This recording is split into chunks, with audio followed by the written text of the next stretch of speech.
Hello everyone. हमें job चाहिए होगी तो हमें अपने स्किल को भी डेवलप करना होगा, यानी हमें अपने कौशल का विकास भी करना होगा। और कौशल विकास के लिए यूजीसी की एक अच्छी पहल थी जो कि काफ़ी दिन से सुर्खियों में थी। अब इसको पूरा एक तरीके से आप कह सकते हैं, इसको मंजूरी मिल चुकी है कि अब ये जो कोर्सेज हैं ये आपको ऑनलाइन, ऑफलाइन और हाइब्रिड मोड यानी तीनों ही मोड में आपको ही मिलने वाले हैं। पहले क्या होता था कि बहुत ज़्यादा, चूंकि पहले क्रेडिट्स भी आपको नहीं मिलते थे, उसके क्रेडिट भी काउंट नहीं होते थे, और अब क्रेडिट भी काउंट होते हैं एकेडमिक बैंक ऑफ क्रेडिट्स के द्वारा। तो अब उन क्रेडिट्स की वजह से ये जो कोर्सेज हैं इनकी महत्ता बहुत ज़्यादा बढ़ गई है। पहले हम ऑनलाइन कोर्सेज ही देखते थे, सर्टिफिकेट और डिप्लोमा कोर्सेज, मगर अब ये कोर्सेज आपको ऑफलाइन भी अवेलेबल होंगे, ऑनलाइन भी होंगे, और साथ ही साथ ये हाइब्रिड मोड यानी ऑनलाइन ऑफलाइन दोनों एक साथ ही मिलेंगे। और हाइब्रिड मोड में जो स्किल बेस्ड कोर्सेज हैं उनको यूजीसी ने आज मंजूरी दे दी। ये आपके लिए ताज़ा खबर है, इसको जल्दी से हम पढ़ लेते हैं और आपको बता देते हैं कि इसके बारे में कौन कौन सी बातें कही गई हैं। चैनल को चाहिए तो आप सब्सक्राइब कर लीजिए, ये खबरें आपको यहीं पर मिलती हैं। ठीक है।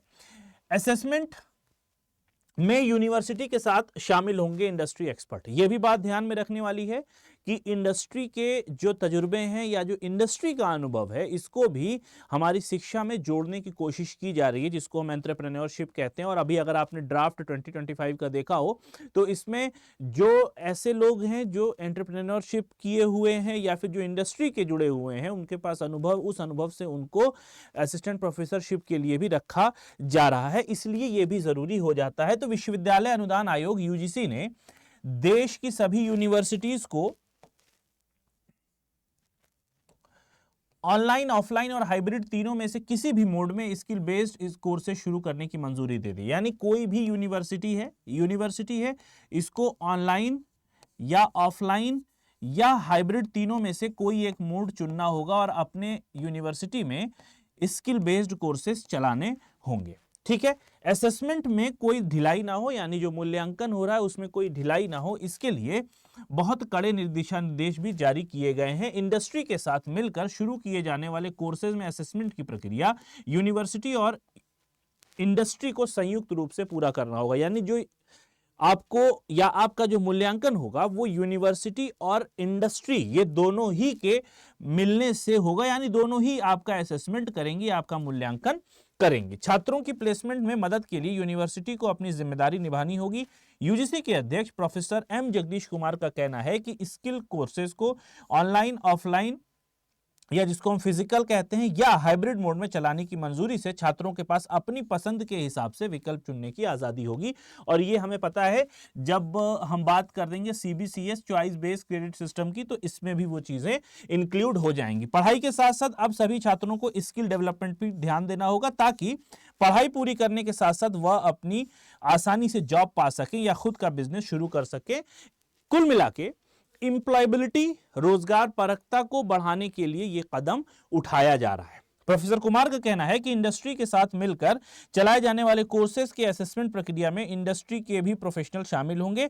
इससे छात्रों का मूल्यांकन इंडस्ट्री की मांग को ध्यान में रखकर भी किया जा सकता है। साथ ही साथ अगर हम बगल में देख रहे हो कि शॉर्ट टर्म कोर्सेज भी होंगे, यानी कोई जरूरी नहीं है कि आप लॉन्ग टर्म कोर्सेज लें, शॉर्ट टर्म 3 महीने 6 महीने का भी आप कोर्स ले सकते हैं। हाइब्रिड मोड में चलाए जा रहे कोर्सेज में ऑनलाइन और फिजिकल दोनों तरीके की क्लासेस होंगी। शॉर्ट टर्म कोर्सेज भी होंगे जिनकी अवधि 3 से 6 महीने के बीच होगी। यूजीसी के मुताबिक ऑनलाइन असेसमेंट का विकल्प दिया जा सकता है, लेकिन इसमें किसी भी तरीके की गड़बड़ी की गुंजाइश नहीं होनी चाहिए। वहीं प्रैक्टिकल मूल्यांकन की प्रक्रिया जैसे entrepreneur internship, on the job training project में भी इंडस्ट्री की भागीदारी जरूरी होगी, ताकि पढ़ाई पूरी करने के बाद छात्र रोजगार पाने के लिए पूरी तरीके से तैयार हो सके। साथ में ये एक बड़ी इंपॉर्टेंट बात यहां कही गई है कि स्किल यूनिवर्सिटी अपने यहां चलाए जाने वाले कोर्सेज में स्किल कंपोनेंट को 60 से 70% तक रख सकती है, वहीं दूसरी यूनिवर्सिटी में यह 50% तक रहेगा। कॉलेजों की जवाबदेही तय करने की कोशिश की गई है, इसके जरिए कॉलेज इसके लिए क्रेडिबल होंगे।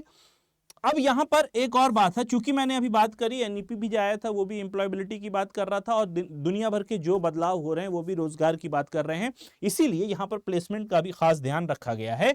यूजीसी ने गाइडलाइन में कहा है कि यूनिवर्सिटी में करियर काउंसलिंग सेल हो, प्लेसमेंट सपोर्ट टीम हो, करियर कोचिंग सेशंस हो, साथ ही एल्यूमिनाई नेटवर्क को भी मजबूत करना होगा और मेंटरशिप स्कीम को भी बढ़ावा देना जरूरी है, पुराने छात्र अपने साथियों को करियर सलाह दे सकेंगे। तो ये एक अच्छा कदम है कि आप ऑनलाइन, ऑफलाइन या हाइब्रिड तीनों मोड्स का इस्तेमाल करके, या तीनों में से जो भी चाहे उसका इस्तेमाल करके आप सर्टिफिकेट कोर्स या स्किल वाले कोर्सेज कर सकते हो, क्योंकि इसके क्रेडिट आपके एकेडमिक बैंक ऑफ क्रेडिट्स में भी जमा होंगे, जो कि पहले नहीं होते थे। तो ये यूनिवर्सिटी ग्रांट्स कमीशन की एक अच्छी पहल है, और मैं उम्मीद करूंगा कि इससे सारे ही बच्चे लाभान्वित होंगे और लाभ उठाने का प्रयास करेंगे, ताकि उनके लिए जो रोजगार के अवसर हैं वो ज्यादा खुल सके और अपॉर्चुनिटीज उनके लिए कॉलेज छोड़ते समय ज्यादा अपॉर्चुनिटीज भी उनके सामने हो। इस तरीके के और भी वीडियोस के लिए और भी इंफॉर्मेटिव सेक्शंस से जुड़ने के लिए जुड़ जाइए हमारे साथ, सब्सक्राइब कर लीजिए हमारे channel UGC NET study IQ में। मिलते हैं नेक्स्ट वीडियो में। Till then